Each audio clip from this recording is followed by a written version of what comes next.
अब हम पढ़ते हैं आईपीसी का chapter 17 of offences against property, संपत्ति के विरुद्ध अपराधों के विषय में। मतलब हमारे संपत्ति के विरुद्ध में कोई अपराध कर रहा है, चोरी कर रहा है या डकैती कर रहा है, जो भी कर रहा है हमारे संपत्ति को क्षति कर रहा है।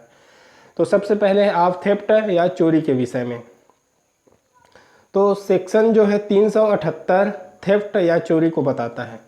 तो जब कोई भी व्यक्ति किसी के कब्जे से कोई वस्तु को उस कब्जेधारी की सम्मति के बिना और ऐसे वस्तु को जो जंगम हो, एक जगह से दूसरे जगह ले जाने वाला, मूवेबल हो, उसको बेईमानीपूर्ण आशय रखते हुए यदि वो अब लेने के लिए या चोरी करने के लिए जिस जगह में कब्जा में रखा गया था वहाँ से हटा दे तो वो चोरी कहलाएगा।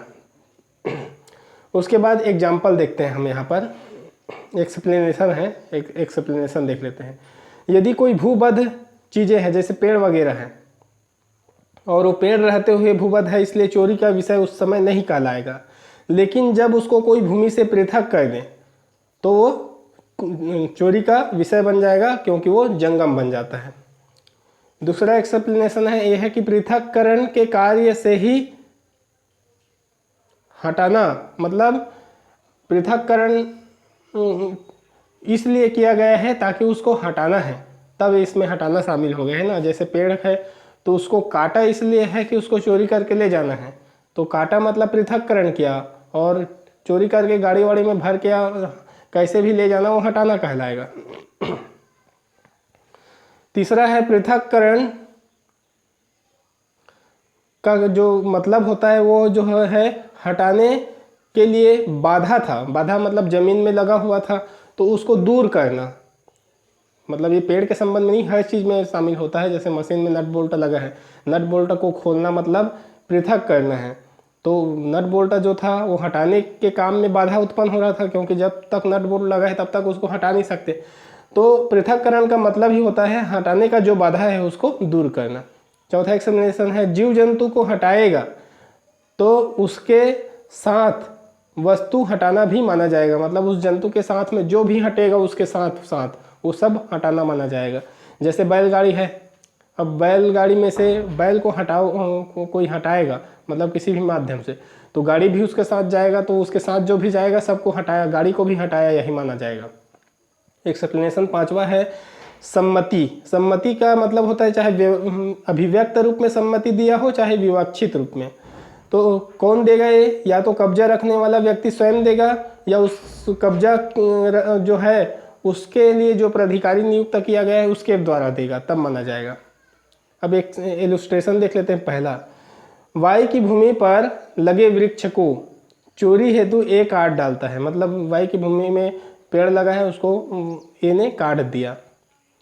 तो पहला तो भूमि पर जो लगा था पेड़ उसको सम्मति के बिना, वाई के सम्मति के बिना काटा, और कब्जे में वाई का था, दो इसका नियम है।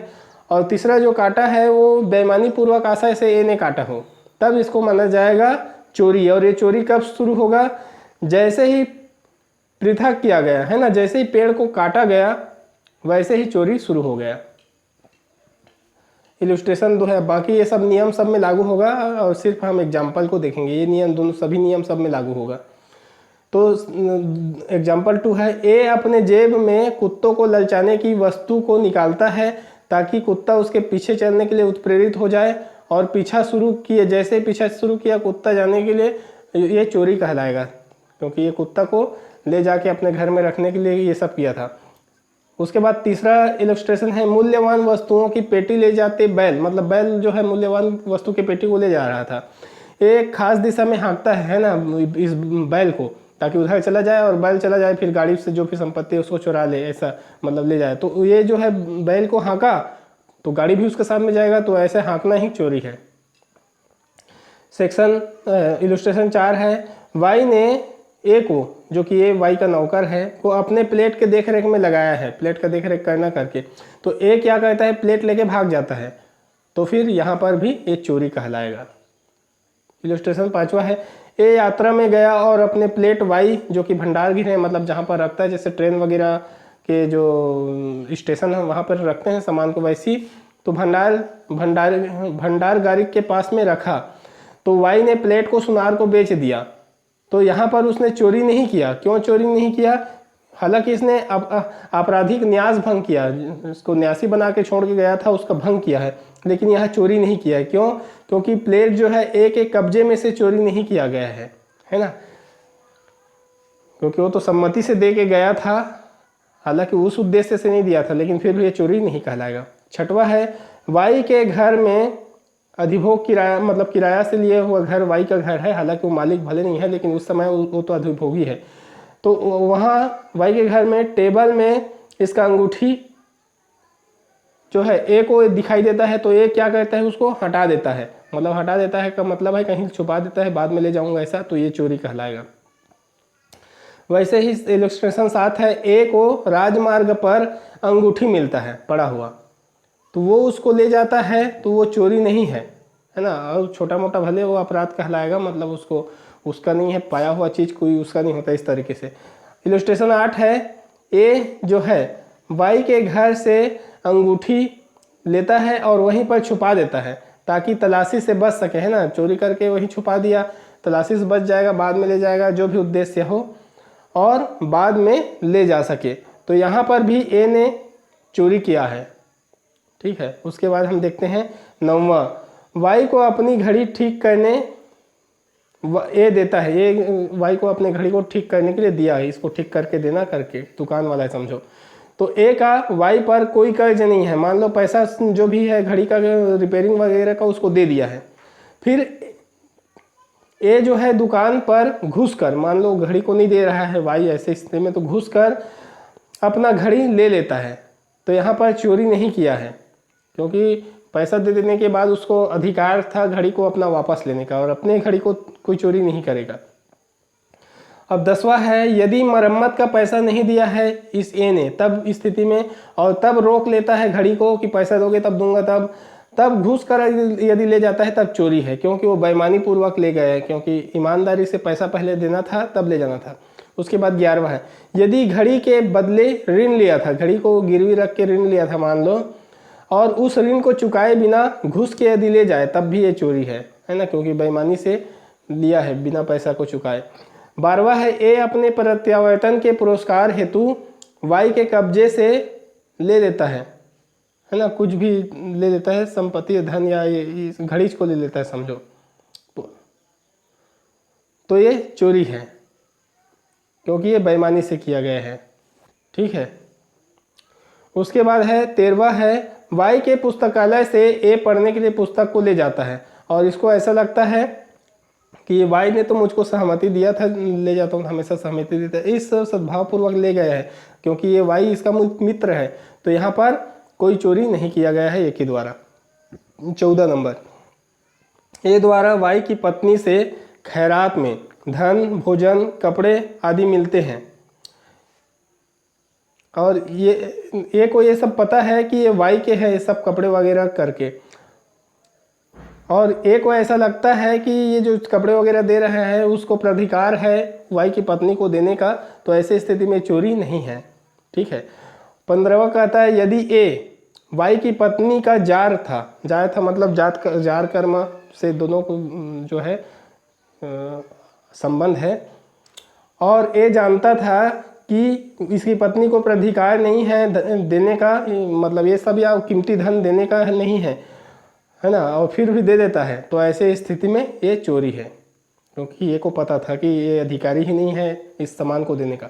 16वां है, वाई अपना है करके बी के कब्जे की संपत्ति ए को दे देता है ना, तो सद्भावपूर्वक है, उसको लगता है कि मेरा है करके दे देता है गलती से, तो ये चोरी नहीं कहलाएगा, क्योंकि ऐसा नहीं था।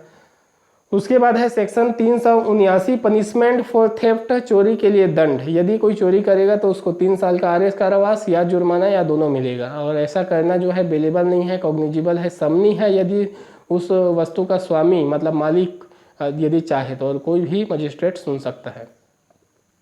उसके बाद है section 380, theft in dwelling house it's, निवास गृह आदि में चोरी। यदि कहीं पर कोई निर्माण बना हुआ है, तंबू है या जलयान है, जहाँ पर मानव निवास या संपत्ति को रखने के लिए, अभिरक्षा के लिए उपयोग में आता है, उसका यदि वहाँ पर यदि चोरी किया जा रहा है तो 7 वर्ष का आरएस कारावास, साथ में जुर्माना होगा।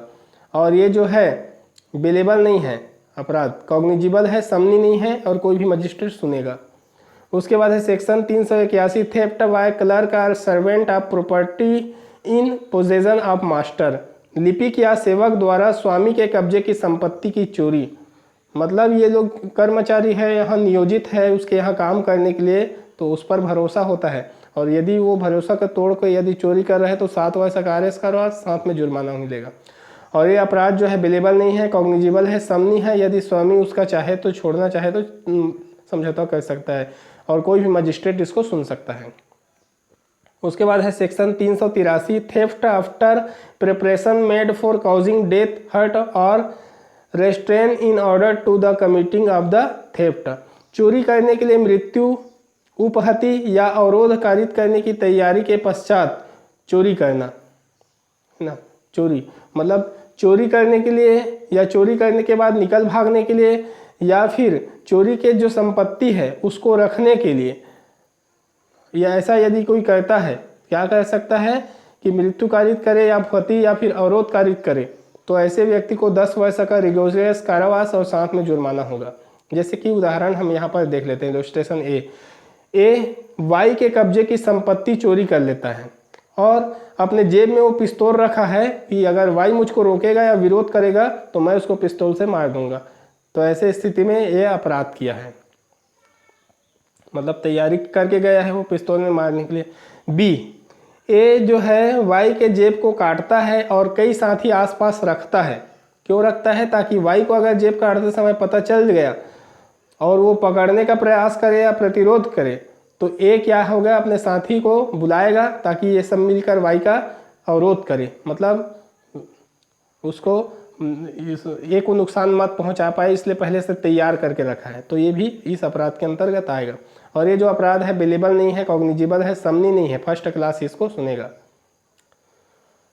उसके बाद है हम पढ़ते हैं ऑफ एक्सटॉर्शन, उद्यापन के विषय में। उद्यापन क्या होता है कि किसी को क्षति करके या भय दिखाकर वसूल करना कोई भी संपत्ति वगैरह, तो ऐसा कोई कर रहा है तो सेक्शन 383 कहता है एक्सटॉर्शन या उद्यापन के विषय में। तो क्षति या भय में सास है डालकर, जानबूझकर ऐसा डाला जा रहा है, ऐसा डालकर संपत्ति या मूल्यवान प्रतिभूति या फिर हस्ताक्षरित या मुद्रांकित कोई भी चीज है जिसे मूल्यवान प्रतिभूति में परिवर्तित किया जा सके, मतलब इसके बदले उसको कोई पैसा वैसा जो भी संपत्ति है मिल सके ऐसा करने से, तो उसको परिदत्त करने के लिए यदि ऐसा कर रहा है और परिदत्त करने के लिए बेईमानी से उत्प्रेरित कर रहा है तो वो एक्सटॉर्शन या उद्यापन कहलाता है। इलस्ट्रेशन देख लेते ए। तो ए की धमकी कि वाई ने धन नहीं दिया,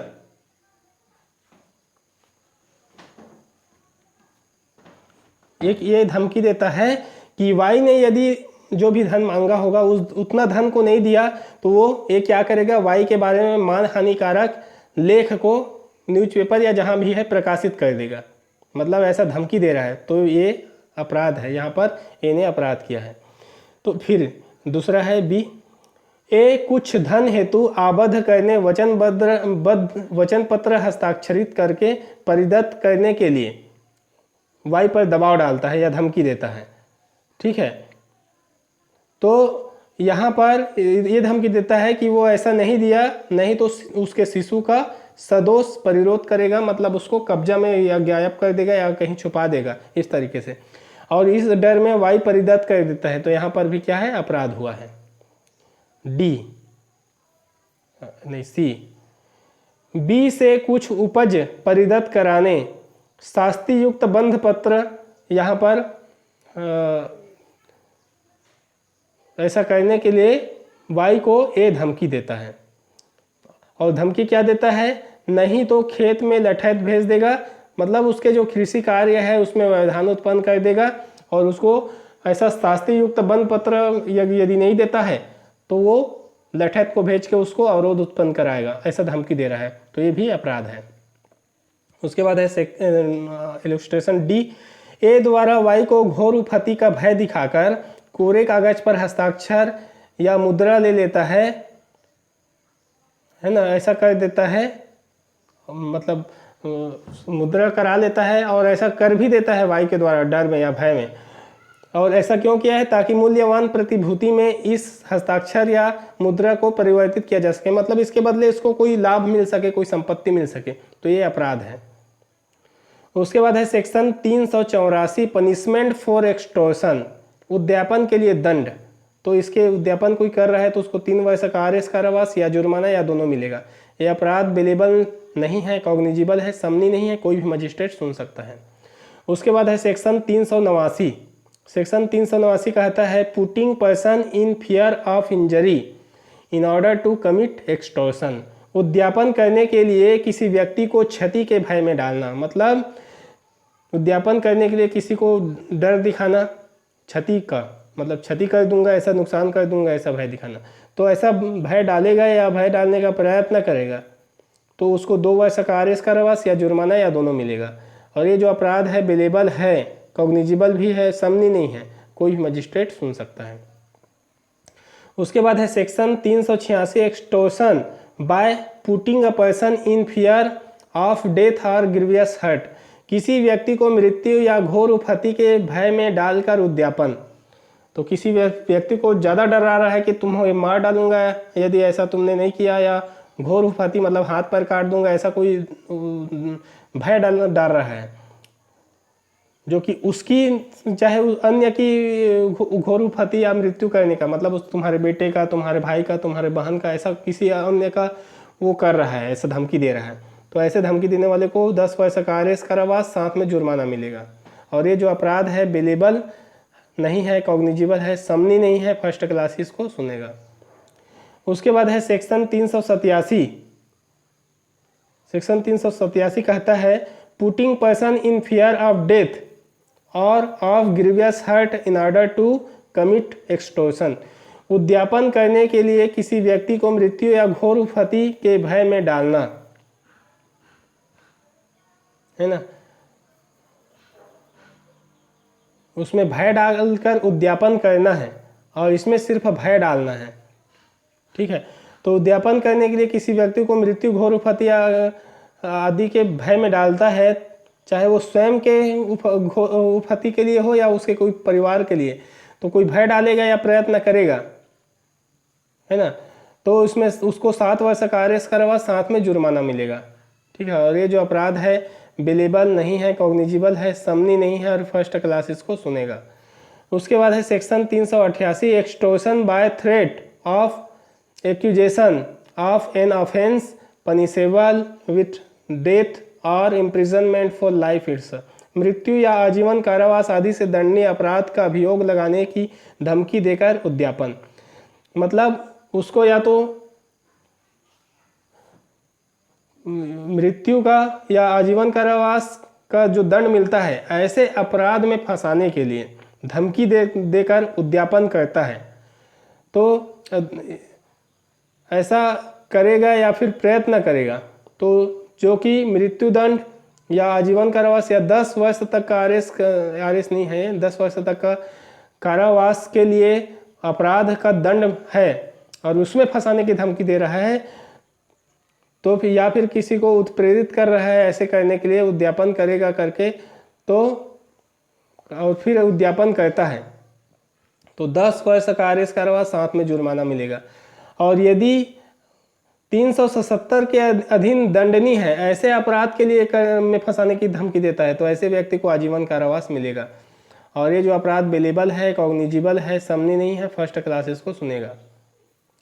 उसके बाद है section 389 putting person in fear of accusation of offence in order to commit extortion, उद्यापन करने के लिए किसी व्यक्ति को अपराध का अभियोग लगाने के भय में डालना।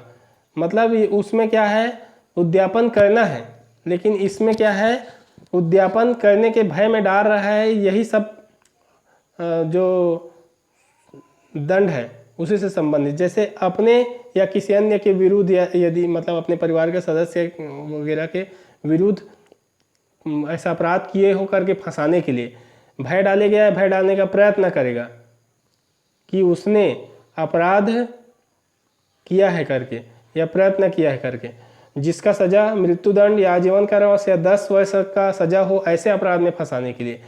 तो ऐसा कर रहा है उसको 10 वर्ष का आरएस कारावास, साथ में जुर्माना मिलेगा। और ये जो अपराध है 377 के अधीन दंडनीय है, जिसमें फंसाने का प्रयास या धमकी दे रहा है, तो ऐसे व्यक्ति को आजीवन कारावास मिलेगा। ये अपराध बेलेबल है, कॉग्निजिबल है, समनी नहीं है और फर्स्ट क्लास इसको सुनेगा। 388 और 89 में थोड़ा सा समानता है। उसमें 388 में कहा जाता है कि अभियोग, और इसमें भी अभियोग लिखा है लेकिन इसमें आरोप शब्द यूज होता है। तो दोनों में बहुत कम अंतर है, दोनों कन्फ्यूजन टाइप का है। ठीक है।